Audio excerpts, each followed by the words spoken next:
پہلی غلطی ماں باپ کی ہوتی ہے. سب سے بڑا مدرسہ، سب سے بڑا سیکھنے کی جگہ جو ہوتی ہے وہ ماں باپ ہے. جب ماں باپ ہی نہ سکھائیں تو پھر آگے تربیت کیا ہوگی؟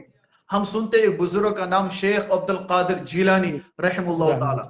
آپ کو معلوم ہے اتنے مقام پر کیسے پہنچے؟ اس کی وجہ ان کے ماں باپ کی تربیت. تبھی تو ہم انہیں پیرانے پیر کہتے ہیں. اس کی وجہ ان کے ماں باپ کی تربیت. ان کے ماں باپ نیک صالح تھے، بیٹے کی تربیت کی. دیکھو بیٹا کیسا ہونہار اور بیٹا کتنے بڑے مقام پر پہنچا. ایک طرف وہ ماں باپ جو سوشل میڈیا خود بھی ہے، ٹک ٹاک بنانے والے ماں باپ ہیں، بچوں کی تربیت نہ کرنے والے ہیں، پھر کہتے ہیں کہ ہمارے بچے ہیں کیوں بگڑے ہوئے ہیں. ماں باپ کو دیکھنا چاہیے کیا وہ سیدھے سادے ہیں. اس پر مجھے ایک بات یاد آئی. عرب کا ایک شاعر تھا، اس نے جب شادی کی اس نے اپنے بچوں سے کہا کہ دیکھو بچوں، میں نے تم پر 2 احسان کیے. ایک تمہارے پیدا ہونے سے پہلے، ایک پیدا ہونے کے بعد. کا پیدا ہونے کے بعد جو احسان کیا وہ ہمیں معلوم ہے. پیدا ہونے سے پہلے کیا؟ کہ میں نے جب شادی کی میں نے وہ لڑکی نہیں ڈھونڈی جو میری بیوی بنے، بلکہ میں نے وہ لڑکی ڈھونڈی جو تمہارے لیے ماں کے اعتبار سے صحیح ہو. بالکل. کیونکہ بعد میں اس کو ماں بننا ہے، اس کو بچوں کی تربیت کرنی ہے. تبھی کہتے ہیں شادی بھی کرو ایسے اخلاق والے سے تاکہ کل جا کر تمہارے بچے تم بتا سکیں کہ یہ ماں ہے. بیٹی کہے اسے کہیں کیسا بننا ہے، وہ یہ نہ کہ ڈاکٹر، وہ کہ میں اپنی ماں کی طرح بنوں گی. بیٹے سے یہ نہ کہ میں انجینئر، نہیں بولو کہ میں اپنے باپ کی. کیوں؟ باپ ایسا ہو. لیکن ماں باپ اخلاق والے ہوتے نہیں اور صحیح تربیت والے ہوتے نہیں تو بیٹا کہتا ہے ڈاکٹر انجینئر، اسے وہی اچھے لگ رہے ہیں. اس وجہ سے سب سے پہلے ذمہ دار ماں باپ ہے. Number 2 society. سوسائٹی کے جو بھی ذمہ داران ہیں، علماء ہو، ائمہ ہو، سرپنچ ہو، نمبردار ہو، ایم ایل اے ہو، کوئی بھی ہو، وہ اس کا ذمہ دار ہے. وہ دیکھے کہ سوسائٹی میں کیا اس طرح کی ایکٹیویٹی تو نہیں ہو رہی ہے، کیا نوجوان نشے میں لت پت تو نہیں ہے، آخر کیا وجہ ہے، کون سی چیز انہیں نشے میں لے رہی ہے. دیکھو اسلام جسے اللہ کا خوف و ایمان ہو وہ تو چھوڑے گا نشہ، لیکن کچھ وہ ہے جو نشے میں اب ملوث ہو چکے ہیں. سب سے پہلے سوسائٹی میں دیکھنا ہے کہ آخر ان کو نشے کی طرف لے کون رہا ہے، اس پر ہم کاروائی کریں. دیکھیں ان کو ہم جیل ڈلوائیں، جیسے کہ آج کل بہت ساری لڑکیاں پکڑی گئی، بہت سارے لوگ پکڑے گئے جو سپلائی کرتے ہیں ان کو نشہ. اور اس کے بعد ان نوجوانوں کی تربیت کریں، ان کو بلائے، ان کو سمجھائے، ان کے لیے ایک ایسا چیز کریٹ کرے کہ جس سے وہ نوجوان اس چیز سے نکلے. یہ تربیت سوسائٹی کی ہے. علماء کی ذمہ داری ہے وہ بتاتے رہیں اس کی برائی. اور سوسائٹی میں جو بھی بڑے ہیں، عہدیدار ہے، جو بھی بڑا ہے جو اپنے طریقے سے کر سکتا ہے، اس کی ذمہ داری کہ سوسائٹی میں اس چیز کو روکے. کس محلے میں، کس گاؤں میں کون ہے وہ معلوم ہوتا ہے کہ نشے میں. اب ہم سوچتے ہیں مچھا ام سے چٹ رٹمس بکت ہم ہٹ مٹے پنگ ام سن مول تمس نہ پتہ کہین. یہ جو کہہ رہے مجھے چٹ رٹمس، اس کو کل قیامت کے دن پکڑ ہوگی، کیونکہ اس کے پاس علم تھا. یہ برائی یہ بول سکتا تھا. شریعت کہتے، اسلام کہتے، پاک پیغمبر صلی اللہ علیہ وسلم نے فرمایا من رآ منکم منکرا فلیغیر بیدہ. اگر کسی برائی کو دیکھے تو اس کو روکے. کیسے؟ اپنے ہاتھ سے. یہ روک سکتا ہے باپ بڑا. فَإِن لَمْ يَسْتَطِعْ فَبِلِسَانِهِ. اگر آپ ہاتھ سے نہیں روک سکتے، زبان سے بولے یہ برا ہے، یہ گناہ ہے، یہ برائی ہے. فَإِن لَمْ يَسْتَطِعْ فَبِقَلْبِهِ. اگر آپ زبان سے بھی نہیں بول سکتے، دل سے نفرت رکھے، یہ گناہ ہے میں نہیں کروں گا. لیکن ہمارے معاشرے میں الٹا ہے. کسی کو سگریٹ ایدتا بیڑی اخمت، ایدتا سگریٹ اخمت، ہے آز ہسا چھ دنیا چما ژے کس کورُتھ تیوت گناہ، چو ات کیا پرواہ چھ، والا ایک پھر چمو چرس، ایک پھر چمو بیڑی، ایک پھر چمو شراب، وچھو لطف کیوت چھ. جب تک یہ نوجوان تباہ ہو رہا ہے، اس کی وجہ یہ ہے ایک سوسائٹی کے ذمہ دار وہ اس پہ نہیں دیکھتے، اور دوسرے اس کے آس پاس کا ماحول، اس کے دوست، انسان کو، ہر جوان کو. تبھی تو کہہ رہے ہیں اللہ تبارک و تعالی کونوا مع الصادقین. دوست بناؤ جو سچے ہو، نیک ہو، دیندار ہو، برے دوست نہیں. ایک شاعر نے کہا نا دوستانہ ہر زمانہ دوستی بیکار ہے. آج کل کے دوستوں سے توبہ استغفار ہے. آج کل کے دوست ایسے ہیں جو آپ کو برائی کی طرف، آپ کو ناکامی کی طرف، آپ کو پستی کی طرف لے جائیں گے. کامیابی کی طرف آپ کو صرف اور صرف ایک ذات ہے، وہ اللہ تبارک و تعالیٰ، اور دنیا میں دارالاسباب کے اعتبار سے آپ کے ماں باپ ہے. اب ان جوانوں سے میں صرف ایک گزارش کرتا ہوں آخر میں، خدا رہا آپ ذرا یہ سوچیں کہ آپ جب گھر سے باہر نکلتے ہیں، آپ پڑھائی کر رہے ہوں، اس میں آپ غلط کاموں میں، پڑھائی اچھے سے نہ کر رہے ہوں، گناہوں میں لت پت ہو، آپ پیچھے اپنے ماں باپ کو دیکھیں،